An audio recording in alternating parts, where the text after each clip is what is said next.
Fala aí, eu sou o Rafael do Responde Aí. Vamos bater um papo sobre as leis de Kirchhoff? Então vamos lá, olha só esse exemplinho que eu separei aqui para você. Quero que você verifique o circuito abaixo. Então nós temos aqui um circuito com a fonte de tensão contínua de 20 volts.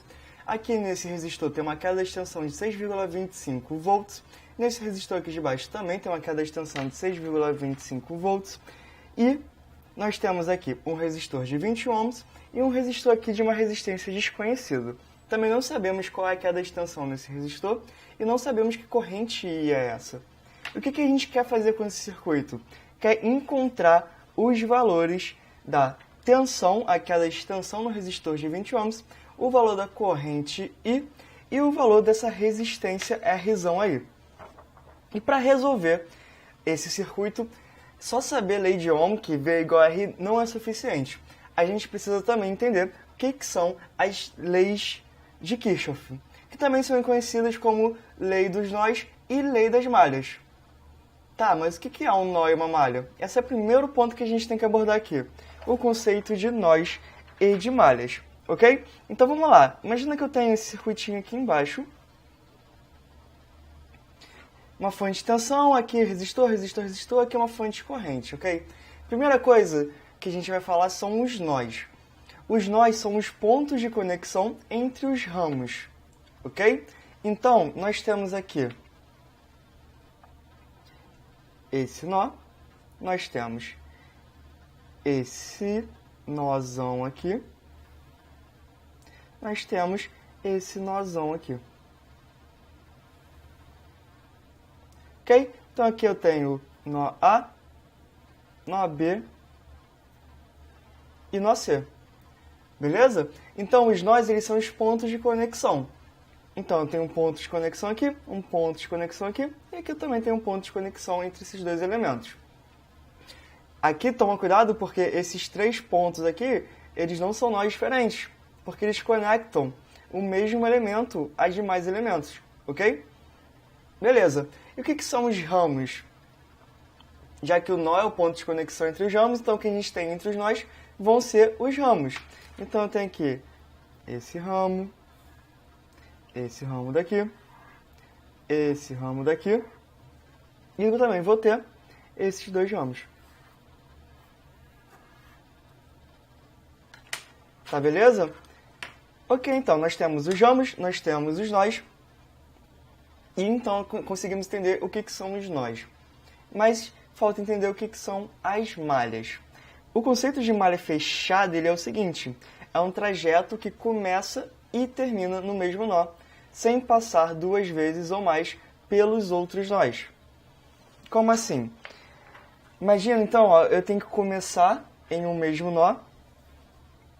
Então, se eu começar no nó A, eu tenho que conseguir voltar no nó A, mas eu não posso repetir os outros nós. Então, por exemplo, aqui eu tenho essa malha. Aqui no nó B eu teria essa malha. Ou essa malha daqui. Também posso ter uma malha um pouco maior, passando entre o nó A, C e B.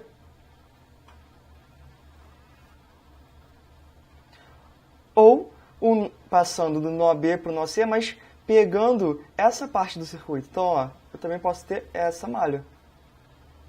E também esse circuito inteiro, ele é uma malha. Eu posso pegar daqui do A, passar por toda a parte externa do circuito e voltar para A. Então, tem várias formas de formar malhas, ok? O importante é que o início e o fim da malha sejam o mesmo nó e que eu não passe duas vezes ou mais pelos outros nós.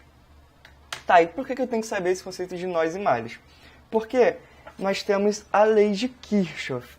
E existe a lei de Kirchhoff das correntes, conhecida como LKC. A lei de Kirchhoff das correntes também é conhecida como lei dos nós. O que diz a lei dos nós? Ela diz que a corrente que entra em um nó é igual à corrente que sai desse nó. Então, se eu tenho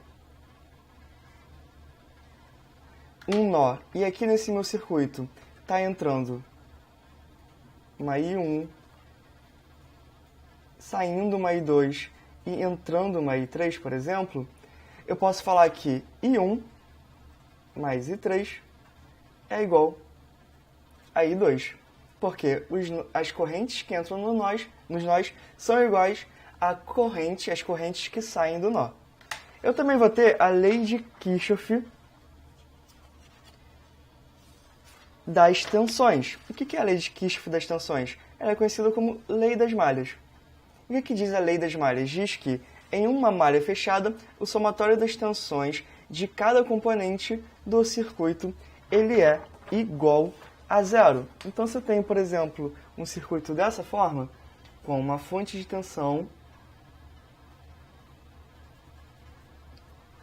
um resistor, outro resistor, e aqui uma fonte de tensão também, tendo essa polaridade.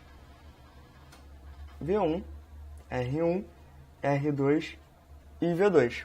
Como é que vai ficar a lei das malhas para esse circuito?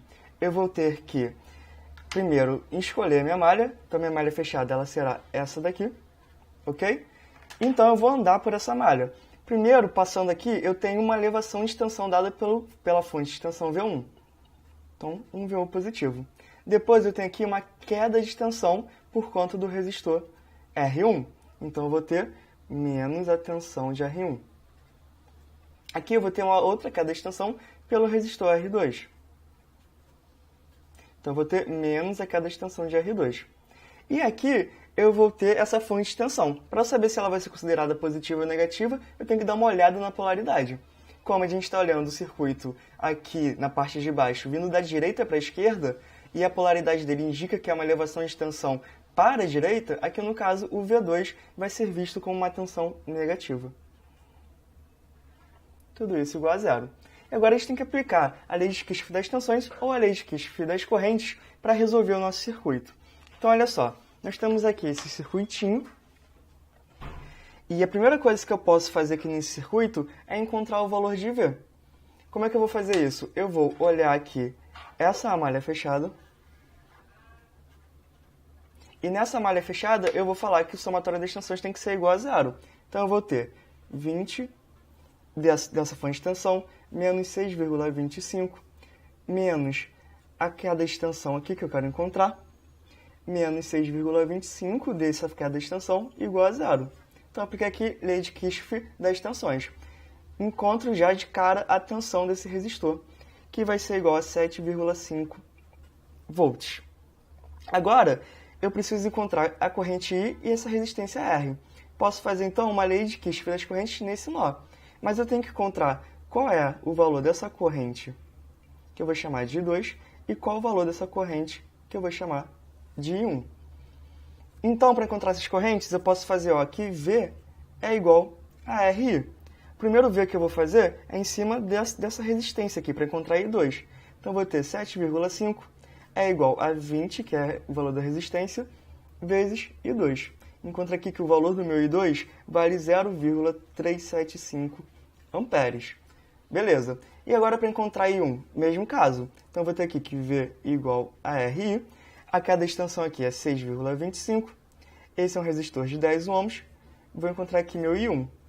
I1, então, é igual a 0,625 amperes. Agora eu vou fazer a lei de Kirchhoff das correntes para esse nó daqui. Então, a lei de Kirchhoff das correntes para esse nó, eu vou ter as correntes que entram. I1 é igual às correntes que saem. I2 mais a corrente I. Então, eu vou ter 0,625 é igual a 0,375 mais a corrente I. Descobri agora o valor dessa minha corrente I. Ela é igual a 0,25 amperes. Ok, falta agora descobrir o valor da minha resistência. Para descobrir o valor dessa resistência, eu preciso encontrar o valor da queda de tensão nesse resistor. Então, eu tenho que encontrar esse V1 aqui. Bom, para encontrar esse V1, eu vou fazer o quê? Uma lei das malhas, mas agora considerando essa malha daqui. Então, para essa malha daqui, eu vou ter 20 menos 6,25 menos V menos 6,25 é igual a zero. De cara, eu encontro que a queda de tensão nesse resistor ela é igual a 7,5 volts, que é a mesma desse resistor aqui, né? Beleza, então agora que eu tenho a tensão nesse resistor e eu tenho a corrente que passa por ele, eu encontro o valor da resistência. V é igual a RI, no caso 7,5 é igual a R vezes 0,25. meu R para esse resistor é igual a 30 ohms. E assim a gente resolveu o circuito aplicando leis de Kirchhoff das correntes, leis de Kirchhoff das malhas, das tensões no caso, e a lei de Ohm, né? E aí, esse vídeo te ajudou? Responde aí!